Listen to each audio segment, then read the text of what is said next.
पर स्वास्थ्य मंत्रालय की तरफ से प्रेस कॉन्फ्रेंस की जा रही है, सीधा लिए चलते हैं आपको प्रेस कॉन्फ्रेंस में।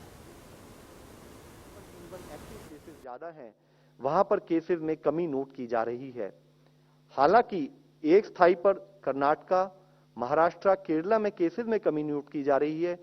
उसी तरह दूसरे स्थाई पर कुछ स्टेट्स में इंक्रीजिंग ट्रेंड भी नोट किया जा रहा है, जैसे कि इससे पहले भी हमने तमिलनाडु के विषय में बात की थी। इसी तरीके से हम देखें आंध्र प्रदेश और वेस्ट बंगाल में फर्दर कंटेनमेंट एफर्ट्स चल रहे हैं, जिसके तहत हमें लगता है कि आने वाले समय में वहां पर भी केसेस में कमी नोट की जाएगी। राजस्थान और यूपी में ऑन ए रेगुलर बेसिस हम पा रहे हैं कि केसेस में कमी नोट की जा रही है। Case positivity trend is critical to understand कि इंफेक्शन किस तरह से फैल रहा है। तो अगर हम उसको देखें तो एनालाइज करें, पाते हैं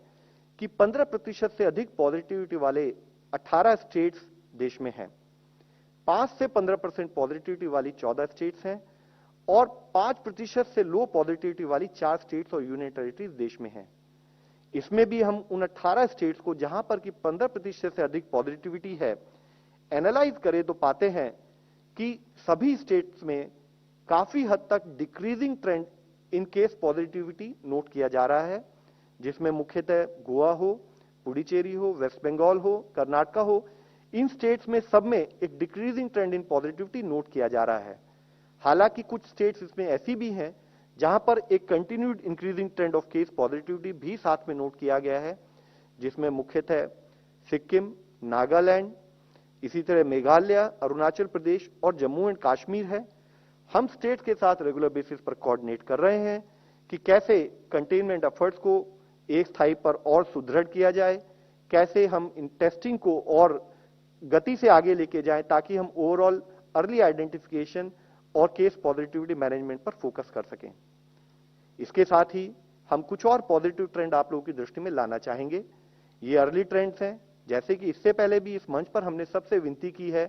कि अगर कोई पॉजिटिव ट्रेंड है तो उसको कंटिन्यूड बेसिस पर और उसी मोमेंटम पर कार्य करने की जरूरत है। ये कारण ना बने कि हम उसको एक सेटिस्फाइड वे में लेकर उस पर कार्य कम करें। अगर एक पॉजिटिव ट्रेंड के रूप में देखें तो पाते हैं कि पिछले 14 दिनों में, जहां 28 अप्रैल से 4 मई वाले सप्ताह में देश में 531 ऐसे जिले थे जहां पर कि प्रतिरोज 100 से अधिक केसेस आ रहे थे, वह घटते घटते 14 दिन बाद 468 जिले रह गए हैं। यानी कि 63 जिले ऐसे हैं जहां पर कि 100 से अधिक केस पहले आ रहे थे, वह कम हो गए हैं, विच मीन्स कि इंफेक्शन का स्प्रेड कुछ हद तक हम कंट्रोल करने में सफल रह रहे हैं। साथ ही केस पॉजिटिविटी को एनालाइज करें तो जहां 14 दिन पहले 210 जिले ऐसे थे कि जहां पर केस पॉजिटिविटी डिक्लाइन करती दिखती थी,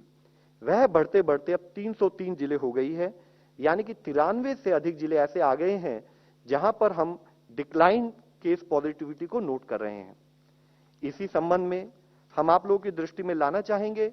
कि इससे पहले मिनिस्ट्री ने एक गाइडलाइन इशू की थी, मिनिस्ट्री ऑफ होम ने उसको रिट्रेट किया था और कहा था कि जहां पर भी देश में 10% से अधिक केस पॉजिटिविटी है,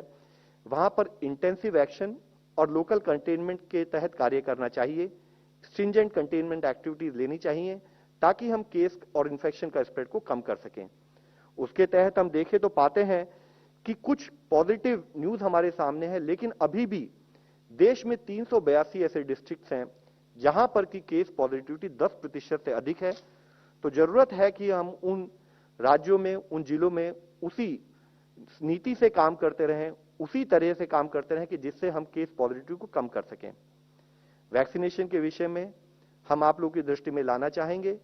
अब तक देश में 18.41 करोड़ डोजेज, जो कि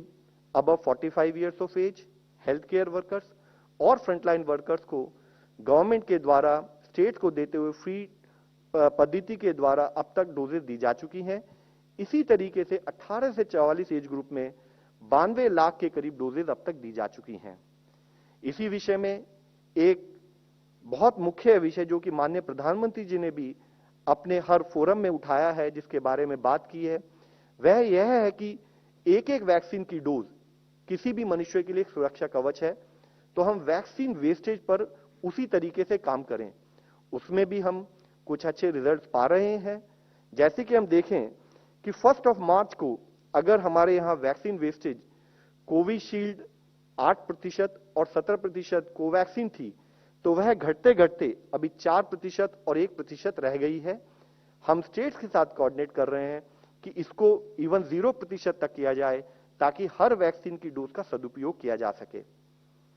states and government, union government मिलकर पिछले 1.25 साल से भी अधिक समय से कंटिन्यूड बेसिस पर कोऑर्डिनेशन कर रही है, एक्टिविटीज ले रही है, ताकि हम कोविड-19 को मैनेज कर सकें। एक नया विषय, जैसा आप सब लोगों को पता है, हमारे सामने एक चैलेंज के रूप में आया है कि हम कैसे ब्लैक फंगस को मैनेज करें। उससे संबंधित एम्फोटेरिसिन बी, जो कि एक एंटी फंगल ड्रग है, जो देश में लिमिटेड सप्लाई में शुरू में अवेलेबल थी, उसको बढ़ाया जा रहा है, जिसके लिए 2 तरीके से एफर्ट किए जा रहे हैं कि कैसे हम सप्लाई को बढ़ाएं और कैसे उसकी अवेलेबिलिटी को और फर्दर बढ़ाने के काम करें,